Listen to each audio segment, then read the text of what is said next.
All right, let's see how it goes. Check 1 2. Check 1 2.5. What's good, everybody? Happy Monday to you. I don't know if you like Mondays, but happy Monday to you regardless. Hope you have a wonderful Monday. I hope you had a wonderful weekend. I had a very productive weekend, but very busy. We are live. Once again, this is the pre-show to the world's smartest hip-hop podcast, a.k.a. Hip Hop Can Save America. The world's smartest hip hop podcast. More PhDs per guest ratio, I think, than any hip hop podcast ever. We're going to keep that up. We are live via live stream. You're watching the pre-show. This is the pre-show. The show's starting in a few. We're just waiting for people to kind of see the notifications and come on down. And once they do trickle in, we'll kick this bad boy off. I can see your comments in the comment section of wherever you're watching. You might be on Facebook. You might be on YouTube. Please feel free to say hi. Let me know that you can hear me, see me, taste me, feel me, smell me. Always like to know that we're sounding good and looking good for the world. And once again, you're watching the pre-show. Couple more minutes, we'll get kicking. Just to give people a few minutes to trickle in. Excited about our guest today. This is one of the largest, I guess it's one of the largest, very large sort of nonprofits that deal with an intersection of hip hop and, pardon me, other aspects of society. That intersection of hip hop that we like to talk about here, usually in fields like education, science and technology. And in this case, health and wellness, how hip hop intersects with health and wellness. And again, the leading nonprofit that's doing that. So appreciate y'all for checking it out. Eddie O, what up, man? Peace and love, sir. Good to see you checking on the check-in. Cool guest today. Like I said, and for those just tuning in, this is the pre-show, the pre-game pre-show to the show before the after show, before the after party, after the show, after the pre-show. And that's where we're at. So once again, about to kick this off, letting people trickle in. Say hi during the, say hi in the comments. This interview actually, I'll talk about this in the intro to the show as we're about to start. This interview is actually pre-recorded. So the interview part of the show will not be live 100%. But fascinating discussion again about the intersection of hip hop and public health and how we have, use hip hop to help save lives, literally, like right now, and save lives. So if that's what you like, that's how you like your hip hop. Forget the music side, but like the way the culture can help humanity. That's what we talk about on this show. So you're in the right spot. All right. We've given people time to trickle in. I'm excited. I'm getting ready to get going. I'll drop a couple quick links. Oh, that's too big. This technology situated. And where's me? Where's my page? This is me. Hi, everyone. All right, cool. All right, let's get going. I think we're ready to rock. Hold on, that's annoying. I know. Let's get these butterflies right before the show. All right, let's go. Let's get it going. There's a theme song, so it's time for the theme song. Let's go. The thing about hip hop today is it's smart. It's insightful. The way that they can communicate a complex message in a very short space is remarkable. And a lot of these kids, they're not going to be reading the New York Times.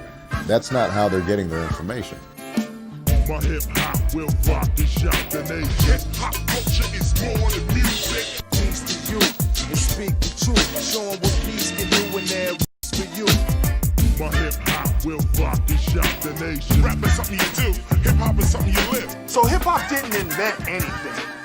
But hip-hop reinvented everything. Peace and love, everybody. It's your man, Manny Faces, coming at you again, live and direct, live streaming. Hip Hop Can Save America, the podcast, live stream edition, Mondays through Thursdays, 1 p.m. Eastern, for the month of September, for the entire month of September. That's crazy talk. It's ridiculous. If you've been a fan of the podcast for some time, you know that we've been doing this for quite some time, speaking to luminaries, individuals and organizations that are using hip hop in innovative, inspiring, and sometimes surprising ways to uplift humanity and to improve society. My name is Manny Faces. As you can see, it says it down there. And as you can hear, as you can see on the podcast feed, it says it all over the place. I'm your conductor on this ride. I do appreciate you taking some time out of your busy day, undoubtedly a Monday on top of that, to check into the show and check into some of the things we're talking about. Intersections of hip hop in areas like education, science and technology, politics and social justice, big topic last week. The fine arts, also a big topic last week. Last week was great.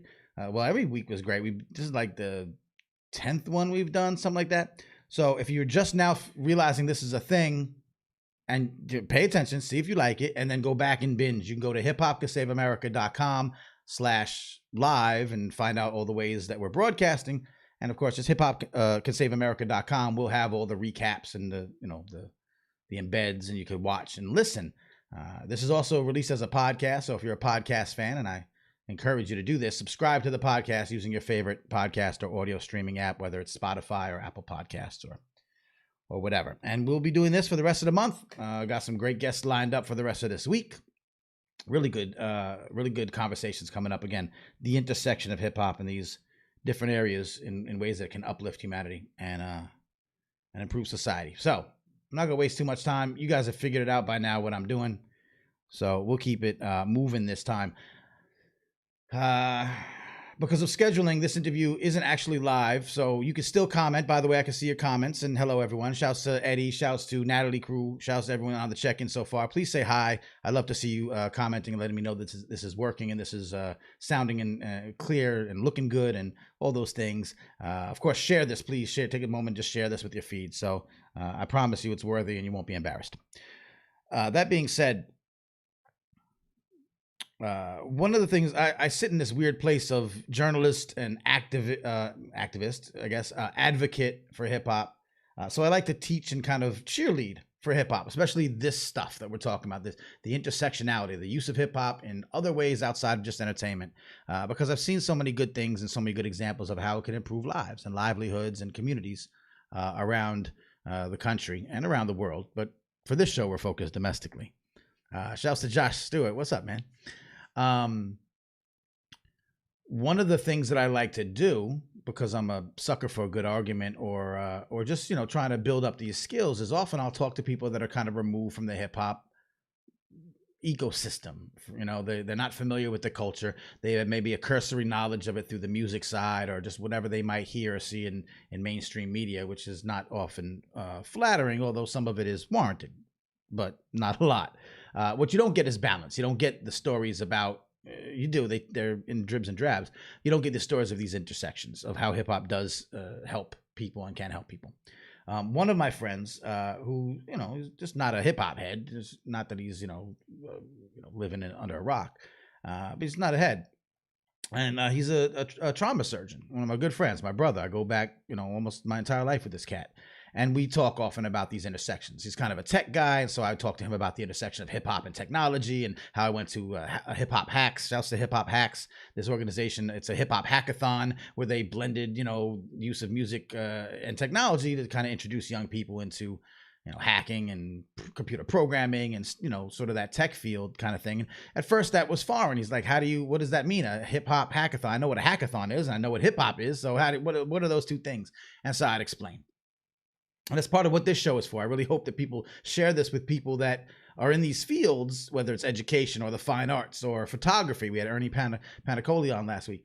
And they share this to say, hey, I just, I already know this stuff, but, you're in this field, because I do truly feel like any aspect of humanity can be improved by having some hip hop in the mix. And that's a hard concept for people to understand. I go back to my doctor friend, and I mentioned to him sort of like the educational aspect of hip hop, culturally relevant, the pedagogical approach of teaching in a culturally responsible way. That all folks from all different backgrounds don't have the same understanding and philosophies. And so we try to angle the education system towards people and their unique characteristics, their lifestyles, their ethos. That's culturally relevant pedagogy. You teach, and hip hop is a great way to reach young people, particularly young students of color who are, unfortunately still very underserved by the education system. But also something that can be kind of universally used because, a lot of kids love hip hop. The hip hop is very influential on popular culture. So if you go in with this mindset, you can find better ways to connect to students. It just makes sense, right? To me, it just makes sense. To some educators, it may not, and they may want to dip their toes in and find out more. And this is one way, this show is one way to do that. And my doctor friend, I said, well, that this could be used in the same way in medical settings. There was a study, a report that said that, by having a better understanding of the cultural differences that you might have as a white male doctor, for example, with, communities of color where you might be stationed, you could actually get a better understanding of their problems. You could diagnose better. We've seen many studies, unfortunately, that would show that there's some discrimination in the hospital settings or in the health industry where doctors would prescribe pain medication less to Black and brown patients because there was some sort of implicit bias that would suggest that they weren't in much pain as they say, and had a higher pain tolerance. So it's just a broader sense of, now we talk about diversity, inclusion, and understanding and belonging and all these things. And that's why the health industry is very,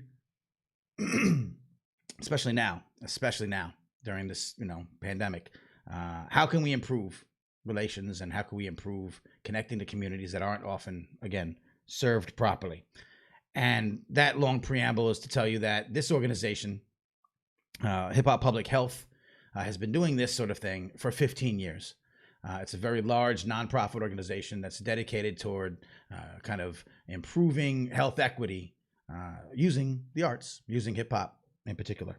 And it was a great pleasure to speak to their CEO and executive director, Loy Rose Benson, about the work, about the history of the organization, the current landscape of the organization, particularly in the situation we find ourselves in, an upcoming gala event that they're having, and a lot of interesting tidbits about just how effective hip hop, culture, music, sensibilities, ethos, people, authentic intersection can help our fight against all kinds of health issues and all kinds of health inequities across the country. So without further ado, I thank you for letting me introduce the whole topic. This is my interview, my fascinating talk with Loy Rose Benson in its entirety.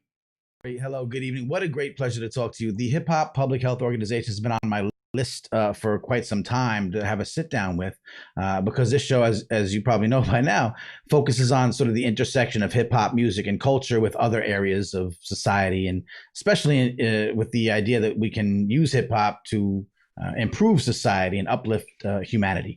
Your organization, I think, is kind of epitomizes that kind of intersection.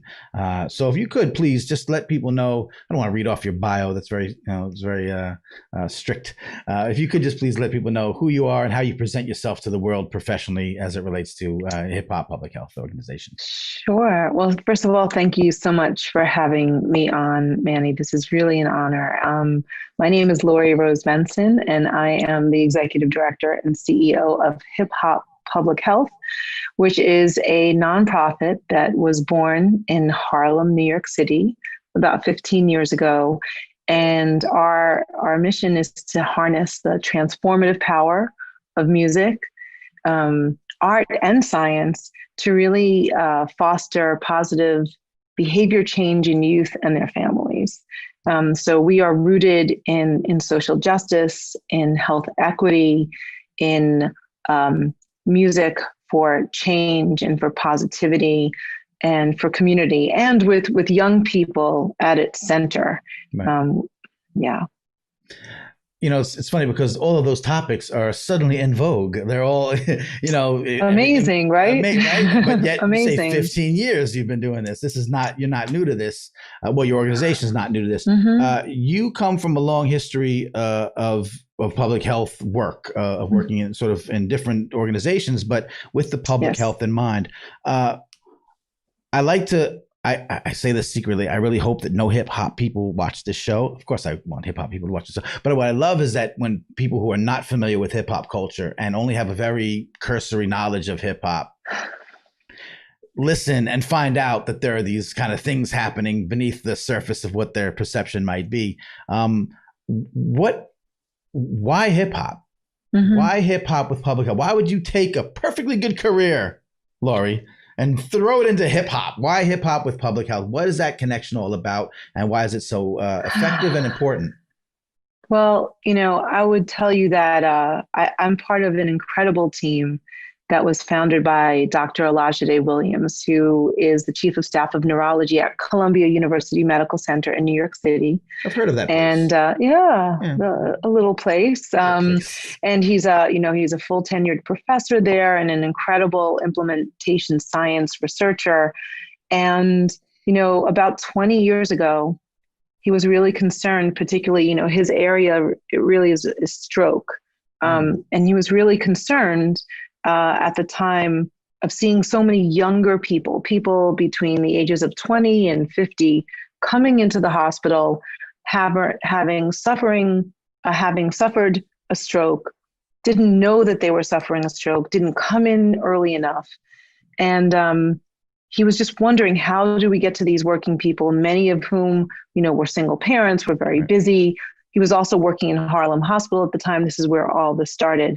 And so he wondered, well, what if we can teach their kids?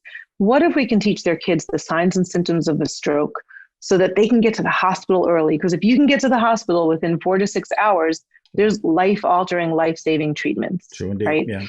But then why would young people want to learn about stroke? And so his hypothesis was, well, what if we use hip hop? What if we use hip hop and, coming from the roots of social justice, of communication, of motivation and inspiration, what if we use that, couple that with science, with behavior change strategies to really see if they're going to learn this information, if they're going to internalize it and act upon it. And it was wildly successful. And, years later, we've used that model, which now we coin as the multi-sensory, multi-level health education model, more public healthy than hip hop sounding. But basically, we take a social ecological model of influence, which has the person at the center, then the community and government and policies, and we layered on top of it hip hop, culture, music, and the neuroscience of learning. So, when you combine something as motivating as hip hop music with the neuroscience of learning and evidence-based back public health messages, you can have a really winning combination to first get kids' attention, but then also help change behavior. So that's kind of where it all first started, 15 years ago. Yeah, and that makes sense to smart people like yourself. Again, we like to say this is the world's smartest hip hop podcast, so the vernacular is perfectly in line with what we do here. It's perfect. But at the same time, this is not. This has to go back to Howard Gardner's theory of multiple intelligences and how people learn. You might learn things by reading. You might learn things visually. You might learn things kinetically. There's different ways that people absorb information, and we do know the power of song. We do know the power of rhyme, poetry, and we learned the ABC song. I teach the little kid the cleanup song because I don't want to clean up the house, and that works because we get it just works on a human level. Well, Manny, marketers and advertisers have been capitalizing on that for forever, right? And so sometimes in convincing us to make choices that may not be the best for us, why don't we use those same strategies Right. that will foster healthy behaviors? And the same thing, like you said, so alliteration, acronyms, repetition, and all of that is natural, within hip hop. And the other reason for hip hop, I would also say, is it started because we started in Harlem and we wanted to be culturally relevant, particularly within the community of color that we were serving. And now hip hop is the number one consumed genre across the US. So, it's not just one community, it's everyone. And so how can we use that to motivate and inspire when it comes to something that may not be as sexy as health messages and health education, but how do you couple it with something that could be really, really enticing? I often talk to hip hop based educators. And of course, again, we recognize the connection to those communities from whence hip hop came and how important it is, because very often they're underserved, they're under resourced. They don't have these kind of programs in their schools, arts programs, civics, things that you could teach through hip hop that they're not sort of getting anywhere else. But you make a good point that it also has this kind of universal appeal, because who doesn't like hip hop now? Like, who can't use these tools? So it's being used in areas that are most in need, but it also has universal applications. And for something like, as we can see right now in the current kind of health crisis that our country's in, that ability to reach a lot of people with a concise message without getting too dragged down in the wordiness of it is super important. Well, that's exactly why when we were faced with the coronavirus pandemic, and, this is the work that we've been doing since we were founded, how do you use music to change health behaviors? We started with stroke education. Then we went on to physical activity and nutrition and more like obesity prevention in young people, adverse early childhood experiences, toxic stress. And then when we were faced with this pandemic, we said, we have to use our model to reach those most in need and to have the widest net possible. And that's why we created resources. We teamed up with our founding artist, Dougie Fresh. He recruited 40 of his closest friends to help show how to wash your hands, and other influencers, everyone from Jamie Foxx to Cedric the Entertainer.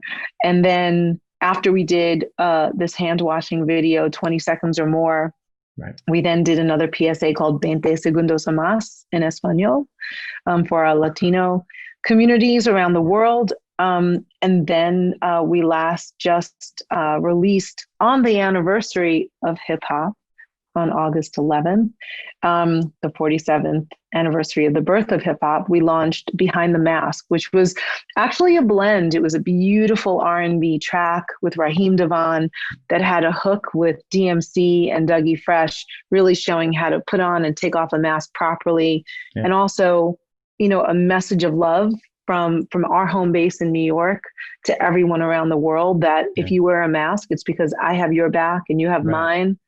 And you're not invisible behind that mask. I still see you, and we can do this together. So yes, absolutely.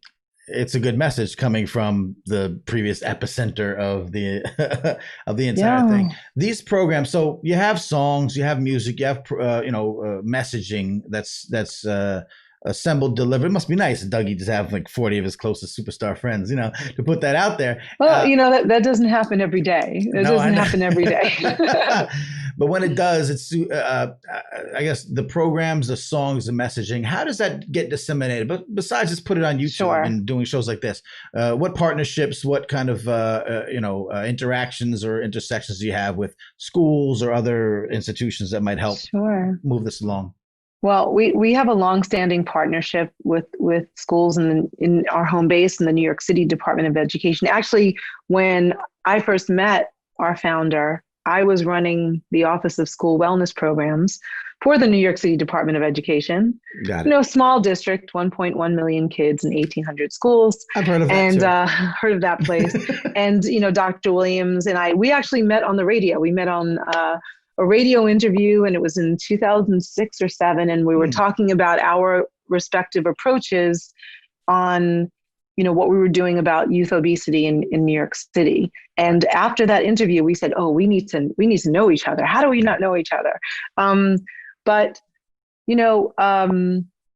we work deeply with just about every youth serving physical activity, health, nutrition facing organization locally, regionally, and nationally. We're part of the Active Schools Consortium, which was formerly Michelle Obama's Let's Move Active Schools. Right. We work very closely with the Alliance for a Healthier Generation, with Shape America, which is the leading organization for health and physical education professionals. We routinely, pre-COVID, in person attend dozens of conferences and present all around the world, almost the world, the country, soon to be the world. And now we do a lot of things remotely. We just presented at a conference with Special Olympics International. We're doing a conference with the Delaware Department of Education in October. So, any organization that we're not working with, we want to work with you, because all of our resources that we create, and Manny, it's beyond songs. It's songs and videos and comic books and instructional tools. Everything that we create is available for free. Right. And we work really hard. So for example, we have a gala coming up on September 22nd.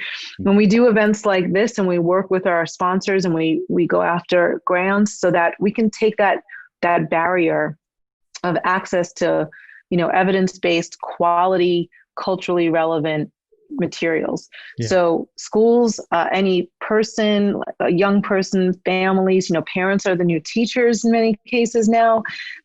They can go to our website. They can go to our website. So you have to let me know how it goes. We have over 140 resources available for free. Yeah. Again, ranging from nutrition education to hip hop dance breaks. We have a whole series called Hype the Breaks, helping young people energize. Nice. And so all of these can be downloaded, streamed, used for free. And so, the way that we are going to help more young people around the country be more physically active, make good choices, is by having strong strategic partnerships with health-facing organizations, with education-based organizations, so that this work can amplify. So if we're not already working with you, reach out to us. Yeah. We'd be happy to. Those are notable receipts, of organizations that are already taking advantage of the partnership and the materials and programs you guys put out. Let me ask you this. I talked to, again, a lot of educators and folks who are trying to do some of the things that your organization does. Mm-hmm. Just from a advice to others kind of deal, because you recognize the power of using hip hop culture. It's not doesn't have the negative. It does have there's some negative, there's some things with hip hop that have to be dealt with, and sure. But like life and like any other aspect of society, I often say, there's all kind of facets and aspects. For organizations, have you received pushback when trying to approach some of these partnerships and saying, hey, look at us, we're hip hop public health, and you get that kind of first impression jitters? And how do you deal with that if you have encountered that? Sure.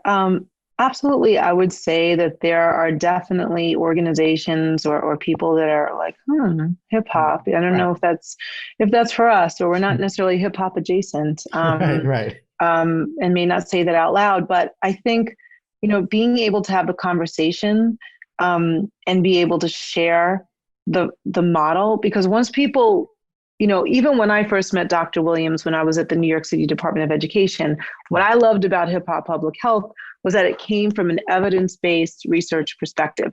It wasn't just like, this is beautiful music with great celebrities and sounds like it's got a good message. But from the beginning, it was evaluated, it was researched, there was an iterative process of refinement and development. And to me, that is the gold standard. So like right away, I was like, this is an incredible organization. I want to help connect them to as many schools as possible. And I think once people get to know us, many people knew me. For example, last year in April, we were at the Shape America, which is the Society for Health and Physical Education National Conference. Right. And we did the keynote for that conference in front of about 2,500 to 3,000 health and physical educators from all around the world. And a lot of people knew me from my role in running health and physical education in New York City Department of Ed, but they were like, what is this hip hop public health thing? And you're bringing Daryl DMC McDaniels from Run DMC to a phys ed teacher conference? Like, how does this work? Right. And we did about an hour-long keynote, and we talked about our research. We talked about the connections. We talked about our evidence-based model. We showed our hip hop dance breaks. Even DMC shared his story, and he talked about from when he was younger. I was rapping about going to college, and like kids started going to college, and I was rapping about my Adidas. Yep. And like, just by saying that, and so if through hip hop, young people will follow you doing X, Y, and Z, well, why not use it for health, right? Right. And he always likes to say, like, an apple a day, that's just like an incomplete rhyme. So what can we do to take it to the next level? So I think, people that knew that I was working with hip hop public health, and once they saw us and listened, Right. they have to be open to listening. Sure.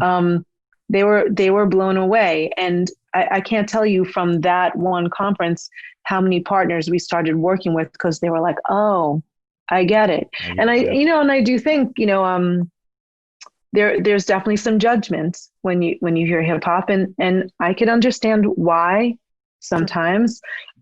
But we are really based in its roots. We are based from the perspective of social justice, of communication, of being heard, and supporting communities. So yeah, I think once people just are open to the conversation, and thankfully more and more are, they can understand who we are and what we're all about. I was going to say, just anecdotally, I suppose, do you find that as time goes on, as you see other, you see hip hop in academia more now, you see hip hop being respected sort of in these long-standing institutions, that trickle effect helps out the work you're doing? I think it does. And the artists that we work with are all very health conscious and Right. socially conscious. So like, they are incredible ambassadors. Right. They're not just someone who's lending their voice to a PSA. Right. Like, they are part of our hip hop public health family. Yeah. And so I think having advocates like them, and for many of them, they are the founders of hip hop, right? They are True. so well respected, Yeah. And admired. So it really, I think, lends a lot of credibility to the conversation. Yeah, you mentioned DMC. Just I've met DMC briefly, and what a just fantastic human being. Like, his energy, his messaging is always great. I know he has an adoptee story. I'm an adoptee. I've always connected on those levels. Just a great ambassador, and a great choice for that. Of course, Doug Fresh. Everyone, like you said, you mentioned, but the ambassadors are well respected, and I think that's helpful when it comes to telling these. Trying to get these messages across. So yeah. What, and I was just going to add that, I think they care about all aspects of health, but it is interesting how, Doug started with Dr. Williams with Stroke Ain't No Joke and hip hop stroke. Yeah. Chuck D has been involved with us on a lot of healthy eating. We have a whole model of, it's not like there's bad foods. We have go, slow, and woe foods, like a traffic light model. Go is green. Right. Slow is kind of like, you got to think about it, and woe is once in a while. So it's not like never, it's just once in a while. I woe too often. Well, it's about that balance, but that's right. That's what we teach. And Chuck performed and co-wrote Go Slow Woe. Ashanti, who is sort of, R&B adjacent, one of our incredible supporters, many of her songs that she's worked with us have been more around self-esteem, and Jordan Sparks as well. Nice. DMC has done all of our physical activity breaks. So he's helped us jump and kick and slide and glide and bounce and go to the core. And he's just, his, like you said before, his energy is boundless. That's amazing. I was gonna say, how you mentioned a little bit, maybe we could just, if there's anything else that you think is relevant to how you guys have had to adjust or had to adapt under the current, pandemic, crisis, lockdown, quarantine, all the things. You're not able to go out and meet kids in public. You mentioned a few things. Just how's the organization adapted and made sure that you're continuing this message, particularly now when health is such a important, aspect of our life more than ever? That's a great question, Manny. And I'll tell you, in New York City, when everything shut down the second weekend in March, I think that first week we were very concerned. How are we going to do our in-schools programs in New York City? How are we going? All the conferences that we had planned, everything, wasn't going to happen. Lined up. Absolutely. Yeah. Absolutely. Yeah. And that sort of ambiguity lasted maybe 5 days, and we've been working triple and quadruple overtime ever since. We felt it was imperative to launch these hand washing, social distancing, and mask wearing videos. They've been seen millions of times all around the country and around the world. Yeah. And we know that they're helping to save lives. We launched a whole new fitness series and remixed the music with the Cooper Institute for the National Fitness Pacer Test. We are now starting on a project with Special Olympics, which we're going to be announcing in a couple of weeks. So I can't talk about that too much. All right. But it's just been, we saw an incredible uptick on our website. We would probably have 300 to 500 users on a daily basis, kind of just check in, and a lot of teachers. And also, since we offer all of our materials for download, when someone downloads them, they may not need to come back for a while to our website. So it's kind of, it's a lower number, but it's okay. Right. In April, when all schools switched to remote learning, we were seeing 20,000 plus visits a day.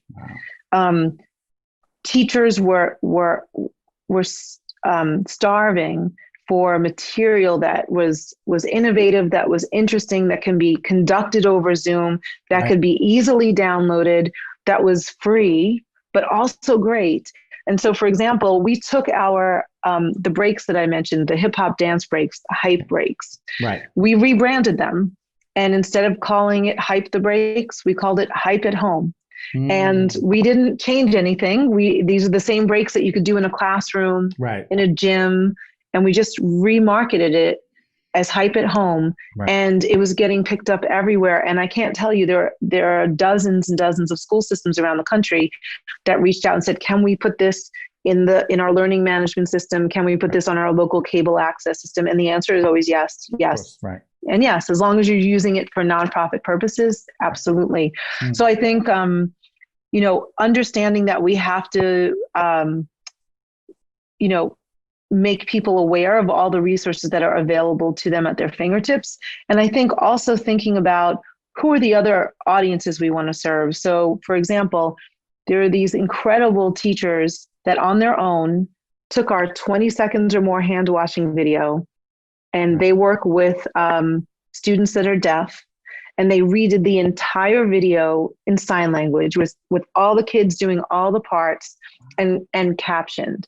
And it's absolutely beautiful. And we're going to remix that and put that on our website and share it with everybody else, right? And so we get inspired by the dialogue and the production of what teachers and young people are doing out there. And that helps inform us in terms of what we might want to do next. So making more resources available online, making more complementary resources like more teacher guides, more instructional guides for teachers and for parents is something that we will be doing a lot more of as we're into this new school year that is very, very blended for many families. I think it's the cipher, right? That kind of we give and we receive, and it's a sharing of information. It's not just a one-way dissemination of information. It's what makes hip hop in educational settings so powerful because it is that kind of transference. It's not just a lecturing, and that's awesome. When when people of the culture, hip hop, minded folk see hip hop being used, one of the first things that I think a lot of people look for is, well, are they doing it, authentically? Are they making sure that that's happening? And it's that power of the cipher. It's that transference of energy and information that you're talking about right there, which is we're putting it out there. We're taking the authentic voices from the culture. We're putting it out there. People are using it and remixing it and smacking it and flipping and doing all the things. And then we're learning from them and then reincorporating that into what we do. That's the way it should be done. And we year round, in addition to our main board and our advisory board, we have a youth advisory board. We have fifth graders that give us some serious feedback, and they do not hold back. I'm sure. And we have to know that something is not corny, that it passes, the tests of 2020. And, if it passes the test of New York City fifth graders, then we know it's going to be good everywhere. If you can make it here, you can make it If you can make it here, yeah.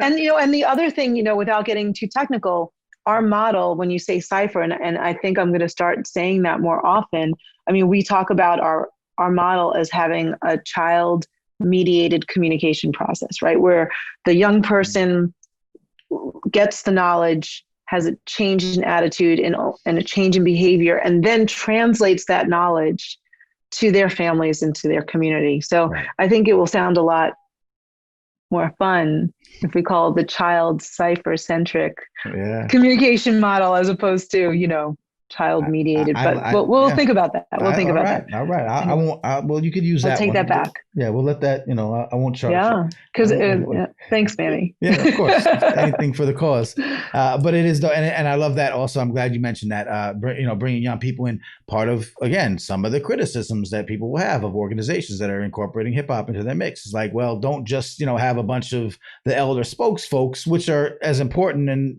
necessary and wonderful as ever. And think that that's always like a talking down to. You need to have that kind of information rising up from the young folk to say, hey, listen, we also know who we are and our voices should be at the table. I think that's admirable. And I really commend you guys for doing that. I'm sure it's been eye-opening. I'm sure it's helped. I'm sure it's helped the cause. So it's great to do that. Tell me about the gala that's coming up. I hope you're going to join us. I'd love to. Yeah, well, that's another thing. We had to pivot. We originally had our gala planned for June in person at the Harvard Club. Hip Hop at the Harvard Club is kind of nice. That's where we were last year. It was a beautiful event. Yep. And we saw pretty quickly that postponing an in-person event was not going to happen. So we pivoted to an online virtual event, but we're going to make it very interactive. It is Tuesday evening, September 22nd. Starting at 8 p.m. Eastern time. And it's hosted by Dougie Fresh. DMC and Chuck D will be visiting. We have a very special new resource that we're launching. I can't say too much about it, but we did collaborate with someone named Salt of Salt and Pepper. Rings a bell. Rings a bell. So yes, and we are doing a song, an educational animated video. It's really beautiful. An animator called Milo the Cat, along with Cartoona, worked with us on this. They're incredible. We're going to have a long life working with them because they're just wonderful to work with. So we'll be launching the world premiere of a new song with Cheryl Salt James. We're also honoring her. We're honoring a number of other folks, the folks that actually helped us make those COVID resources when we said we have to do these videos, but we didn't exactly have funding to do it. So advisory board member Melinda Gould, the head of the Bristol Myers Squibb Foundation, Patty Doikos, and Helen Shelton, who's a senior partner at Finn Partners PR, helped us amplify our message in a way that we never thought we would be able to say that, within a couple of weeks span, PSAs would be viewed millions of times. So we're also honoring Dr. Mitchell Elkind, who is the president of the American Heart Association. And last but not least, Dr. Melanie Samuels from the Campaign Against Hunger. And this is actually quite an interesting story, Manny, because COVID hits. We're running a research project, an after-school program in about 40 New York City public schools.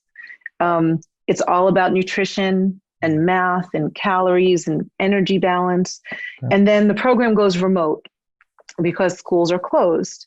But then we come to find out that many of the families participating in the program were not just food insecure, but were hungry and starving. Right. And we're teaching, choose healthy foods, but this was not a matter of choosing healthy foods. This is about like not having food. Right. And so Dr. Williams reached out to Dr. Samuels, who runs the campaign against hunger. And they have a beautiful urban farm in Bed-Stuy, Brooklyn. They have a beautiful farm in Far Rockaway, Queens. They have a choice pantry in Brooklyn, and they run mobile food trucks in all 5 boroughs. And without blinking an eye, Dr. Samuels supported our families and put them into her mobile food truck delivery program. So we are honoring her and her team for all the great work that they do, and should check them out. They're really, really a beautiful organization. She started that organization as a one person helping one family more than 20 years ago, and they serve millions of meals around New York City. So, yeah, I mean, it's going to be. It's going to be a great event. A lot of fun people. Inspirational stuff. We hope to get you out of your seat a little bit. But you could dress up, or you could just like wear your sweats. You can live from your living room, have some fun with us, get to know us. We have a great silent auction. I can't tell you all of it, but there might be a cooking with Coolio online class available. That could be a fantastic voyage. That's awesome. So there you have it. So I hope you can join us. Anyone can register on our website. You can find it at hhph.org/gala. Nice. It's amazing. That's a great intersection of all of the above. And you meant and inspirational stories of the partners, the people you're honoring, and of course the work that you guys do. It is, as we just talked before we started about, this time of year in New York and what that means to people, just passing 9/11 and knowing that in great times of hardship, it happens everywhere, but New York's really good at this, coming together, doing what has to be done, finding ways to navigate and pivot, as you said before. Hip hop is really good at that too. Yeah. And the combination of those things, plus obviously your national partners, everyone who's involved in these movements and these programs, it's inspiring.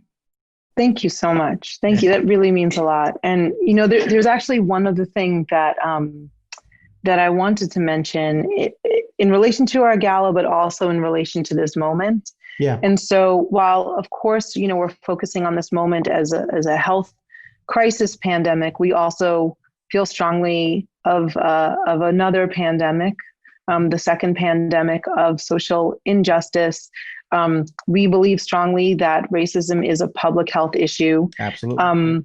Another beautiful featured panel discussion that will be at our gala is a beautiful conversation between Miss Opal Lee, who is 93 years old and on a quest to make sure that Juneteenth becomes a federal holiday, and Nico Brim, a brilliant young rap star who Nico is 23, Miss Opal's 93. They have this unbelievable, beautiful friendship. In fact, they have co-created a sneaker that is part of the hip hop Sotheby's auction. Right. That's happening this week. This week. Yeah, absolutely. Yes. Yeah. So, and to kind of bring together this intergenerational conversation about health, about racism, about social justice, and also, as you mentioned before, about, coming together. That's the message. It's not about silos. It's about where's our common ground and how do we move forward together? Yeah, and it is that Venn diagram of health and racism and environmental justice. I do another podcast. It's called Newsbeat. We actually merge hip hop with social justice issues. So how redlining has affected how the climate change has affected red line neighborhoods, and these neighborhoods are being affected. Their health is being affected negatively by decades long housing policies. There's so many intersections Yes. there that have to be addressed. There's no better way to do it than by paying attention and connecting these dots as your organization does, and just how you just mentioned. So thank you, Manny. yeah, you've got all bases covered. There's a lot of work to do, but we are proud to be part of this effort, this movement. We are excited to work with those that want to join us, and move this work forward and continue to foster healthier, happier, just communities in New York City and around the world.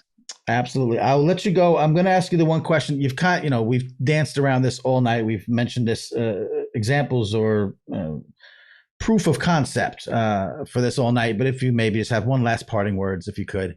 The name of this show is Hip Hop Can Save America. And it's kind of a lofty idea. But the concept to me is that through what we know hip hop culture and music and the participant and an ethos that it has, can do all of these things, can spread positive messages, can influence people in positive ways, can do all the things. In your opinion, just by what you've known through life and through working with the organization and all the things that you're doing, why do people need to make sure that hip hop, music and culture are at the table when discussing ways to improve lives and livelihoods and communities in this country? Why hip hop? I mean, I feel like this is the conversation that we've been having all evening, right? Yeah. People need to be heard and seen and felt and connected.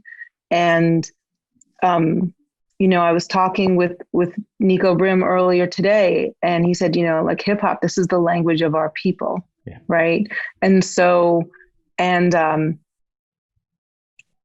is so important as we think about social justice and racial justice, and we use culturally relevant resources and connections, and understand that is a huge part of the conversation and needs to be at the table, and we've seen firsthand, it's profound, the impact, the behavior change, because, attention is so hard to get these days. Like there's so much going on. Right. There's so much going on in the world of social media. There's so much distraction, and we're all competing for this attention. So if you could find and tap into something that can really capture the attention, especially of young people, in terms of the decisions that they make now and that they want to make, as they get older, it's incredibly impactful. And we've seen that with the use of hip hop music coupled with science, coupled with evidence-based approach. We see it work every day. Yeah. As I say, you have the receipts. Your organization has been doing this for quite some time, and clearly adding great value to all of the worlds that you have tentacles in, whether it's health, public health, hip hop, young people, and again, at this time when health is such at the forefront of all of our minds, whether we like it or not, it's super important, super valuable. I'm happy to spread the HHPH gospel, and I hope that people do tune in, check out the gala coming up, and I hope to have you back. Anything you guys are doing, introducing, I'd love to pass along to whoever's paying attention over here. And amazing. I wish you all the best. Thank you. Thank you so much. My pleasure. Thank you. This was a pleasure. There you have it. Look at that. Pre-recorded interviews. I know it's supposed to be live, but we had to work it out the way we had to work it out. Shouts to Lori Rose Benson. Shouts to everyone at the Hip Hop Public Health Organization. As you can see there, hhph.org. Information about the gala, hhph.org/gala. I never know if it was gala or gala. And I said gala, and she went with it, and good, because I don't know how to pronounce everything. I've always wondered, but that's it. Gala, hhph.org/gala. Once again, thank you for watching the live stream version of Hip Hop Can Save America, the podcast with Manny Faces. That's me. You can find us wherever you subscribe to podcasts. Very shortly, this will be posted up there as well, but it'll also remain in perpetuity as long as, the world exists, or these companies that hold our stuff exist wherever you're watching me now. So whether it's Facebook or YouTube / Manny Faces or on Facebook. Let me try that again. Whether it's on Facebook at facebook.com / Manny Faces or Manny Faces Official, or on YouTube at youtube.com / Manny Faces. Please subscribe to the podcast. It really helps that you might not catch all the lives. But if you do have Apple Podcasts, if you do have Spotify, Hip Hop Can Save America. And then you'll get, be able to download all the latest episodes. I am also putting out a special bonus episode on Friday / the weekend. This has been a lot of work, so I'm trying to stick to a good schedule. But we are here live Monday through Thursday for the month of September, 1 p.m. Eastern. Doing it like this. Got this booked for the rest of the month. We had a little snafu with scheduling. Everything is looking golden. I have some amazing guests coming up, and I've had some amazing guests so far. And again, today, Lori Rose Benson from Hip Hop Public Health. Really do thank her for her time and her organization for their work. The gala is coming up. Do swing over to hhph.org/gala. Shouts to D Wiz on the check-in, the mighty DJ D Wiz, who I hear will be DJing the after party. He DJs for Salt and Pepper. Like, this isn't, you know what I mean? This isn't low budget stuff. We got the superstars. So yeah, check out that gala and check out me wherever you need to find me. I always wait to the end. I'm not a good asker of these things, but if you value this work, if you value all this fancy CNN looking stuff and the cameras and the subscriptions and the Zoom and the things, and you want to help support this work, everything you bless us with goes right into making sure that we can continue doing this. Patreon.com/Manny Faces. Shouts to Day Destino. Shouts to Eddie. Shouts to, oh man, so many people on the check-in today. Elliot Gann. Elliot Gann does great work. We have an interview with Elliot Gann coming out. Ooh, that's a secret, but it's already been done. I just got to put it together and get it out. So stay tuned for that. Does great work in the intersection of young people, mental health, therapy through beat making. He's an amazing guy. Does amazing work. Check out Elliot Gann and his work. Peace to peace to everyone who checked in. It's a long list, and I got to go. Rissa, Eddie, Josh. Mr. Server. So many people want to check in. I appreciate y'all for doing this and just taking some time out of your busy day. I know it's crazy and it's a Monday, so you know what it is. Come back tomorrow, 1 p.m. Homework. I gave you this homework last week, so remember your homework for tomorrow. If you haven't watched it yet, I need you to watch the remix Hip Hop and Fashion on Netflix. Y'all seen that? You know what I'm talking about? We talk about intersections of hip hop and how it's affected society in largely positive. We find the positive and uplifting humanity ways to talk about how hip hop intersects with the world. Well, I mean, the fashion industry, became hip hop. You know what I mean? Hip hop took over the fashion industry. Great documentary highlighting, some great designers that helped make that happen. And tomorrow I will have someone who appeared in that documentary. Like a TV star. It's great. But tune in tomorrow, 1 p.m. to see Manny Faces. I will let you go. I got to go. We got to turn this around and put it up on a podcast feed and do a million other things. Appreciate you for tuning in. Hip Hop Can Save America, y'all. If you don't know, now you know. Peace.